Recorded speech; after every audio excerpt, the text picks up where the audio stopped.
Dans le cadre de la commémoration du 58e anniversaire de l'indépendance du Togo, l'ambassade de la République du Togo en France, en partenariat avec l'association La France Noire, abrite du 4 au 17 avril 2018 une exposition intitulée « Les résistances africaines à la traite et les luttes des esclaves pour leur liberté dans les Amériques ». À travers cette exposition, son Excellence Calixte Batossi Mayolba, ambassadeur de la République du Togo en France, et ses collaborateurs entendent apporter leur soutien au combat mené par l'association La France Noire qui, par le biais d'expositions pédagogiques, œuvre à la promotion de la fraternité humaine en France et dans le monde. Écoutons ici l'avis des organisateurs et de quelques visiteurs. Oui, effectivement, nous présentons cette exposition qui retrace l'histoire de l'esclavage, de la traite d'abord et de l'esclavage des Noirs dans les Amériques. Nous avons été invités par l'ambassade du Togo dans le cadre du 58e anniversaire de la République de ce pays, pour effectivement présenter cette exposition afin que chacun puisse se forger son propre jugement quant à ce qui s'est passé du 16e au 19e siècle. C'est une exposition qui est normalement destinée aux élèves, aux scolaires, mais les adultes ont aussi besoin de connaître notre vraie histoire. Ils ont besoin de savoir le vrai contenu de la traite et le vrai contenu de l'esclavage dans les Amériques, parce qu'il y a des aspects qui ne sont jamais montrés. Et nous essayons de montrer ces faces cachées ou négligées. Il est nécessaire pour mieux connaître une histoire de tenir compte de tous les faits. Si on en néglige, effectivement, on s'éloigne de la vérité. Alors, donc notre exposition s'attache à montrer les faits. Les faits structurent le récit. Si on s'en écarte, eh bien, on s'écarte de la vérité. Donc cette exposition ne fait que présenter une histoire qui est commune. Une histoire, ce n'est pas l'histoire vue de l'Afrique ou l'histoire vue de l'œil des Africains, mais c'est l'histoire telle qu'elle doit être vue, parce qu'elle n'est pas ici racontée, elle nous rapporte seulement des faits. Si les faits, on ne peut pas les falsifier. Ils sont là, on les prend tels qu'ils sont. Donc nous invitons vraiment tous les Français, tous les Africains à nous aider à ce que cette exposition puisse être connue à travers toute la France, toute l'Europe et aussi en Afrique. Je suis ici aujourd'hui, je suis à l'ambassade du Togo aujourd'hui parce que nous avons présenté notre première exposition.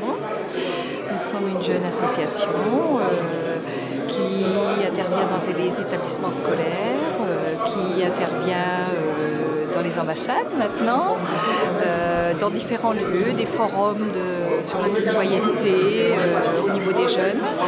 Et notre objectif, c'est en particulier d'atteindre les jeunes, la mentalité des jeunes, essayer de leur donner les vraies valeurs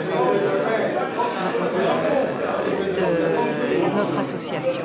Et donc l'ambassade a bien voulu accueillir cette exposition en ce mois d'avril qui coïncide avec le 58e anniversaire de l'indépendance du Togo, juste pour apporter un soutien à l'association La France Noire qui fait un travail merveilleux qui consiste à faire connaître le passé des Noirs au public français. Donc c'est dans cet esprit que l'ambassade a bien voulu accueillir cette exposition.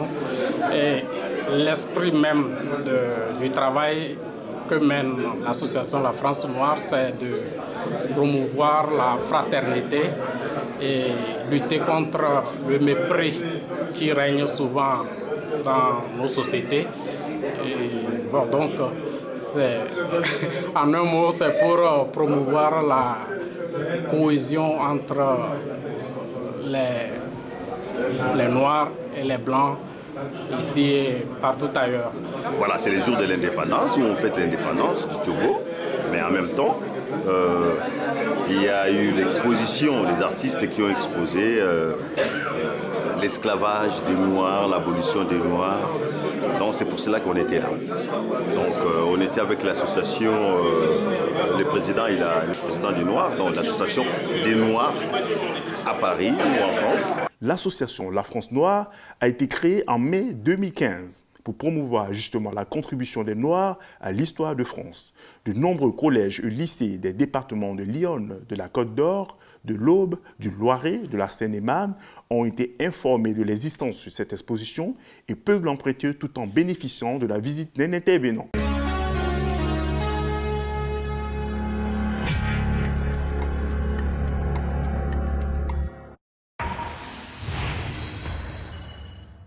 Le samedi 17 février 2018, les Amazones Black, les démocrates et défenseurs des droits des peuples à disposer d'eux-mêmes, en collaboration avec l'ONG Urgence panafricaniste de Kémy Séba et le collectif Brigade anti-négrophobie, ont effectué une marche appelée la Grande Traversée de Paris pour exiger la souveraineté de l'Afrique et dénoncer la servitude des peuples noirs sur le plan économique, culturel et politique. Au cours de cette marche, ils ont rendu un hommage aux femmes africaines qui, à la différence de ce que l'on pense souvent, ont joué un rôle important dans le processus de libération des peuples.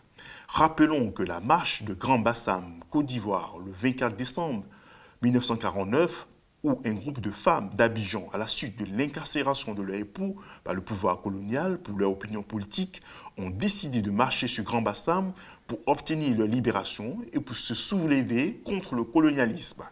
Ce mouvement de femmes était dirigé par la grande héroïne Marie Corée, dont la photo illustre le billet de 1000 francs CFA.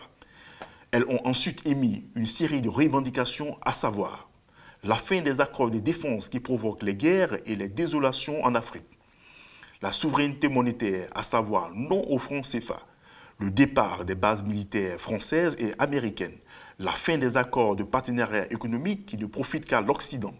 Écoutons ici quelques leaders du mouvement, les Amazones d'Afrique. Nous avons 58 ans d'indépendance pour certains de nos pays.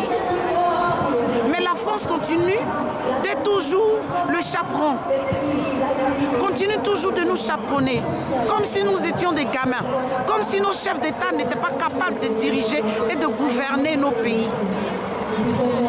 Nous nous sommes levés pour dire non, pour parler à l'Élysée, pour lui dire: laisse nos pays, laisse-nous choisir nos présidents, laisse-nous décider de nous-mêmes, laisse-nous confier notre destin à qui on veut. On n'a pas besoin de vous. À 58 ans, on n'est plus un gamin. Il s'est trouvé que moi, personnellement, à partir de 17 ans, j'ai commencé à faire du militantisme pour mon pays d'origine, la Côte d'Ivoire. Jusqu'en 2011, ou je dirais 2012, où il y a eu la chute du gouvernement de Laurent Gbagbo, qui ont fait que de ma déception, j'ai arrêté.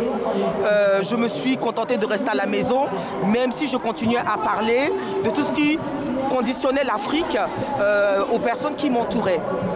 Il s'est trouvé que cette année, enfin du moins en 2017, j'ai vu avec désolation cette nouvelle forme d'esclavage où on vendait mes frères comme un téléphone portable. Je dirais même à un prix moindre que ce téléphone portable que vous voyez. C'est passé à CNN, il y avait un frère qui le dénonçait depuis longtemps, mais moi-même, je n'avais pas pris attention, je n'avais pas fait attention à cela. Et je me suis assise et je me suis dit, mais ce n'est pas possible. Ça fait près de 23 ans que je lutte et aujourd'hui encore, au 21e siècle bien révolu, je vois cette situation vraiment humiliante, encore pour le peuple noir. Je ne peux plus rester chez moi. Je ne peux plus rester chez moi. Parce que qu'est-ce que je dirais à ma fille? Que j'ai été attentiste. Le pire dans toutes les situations, c'est ceux qui ont eu le silence. Parce que le silence est coupable. C'est pour ça que je suis là ce soir. Les Amazones Black, les démocrates et les défenseurs des droits des peuples à disposer d'eux-mêmes et leurs partenaires prévoient d'étendre leur action à toute la France dans les jours à venir.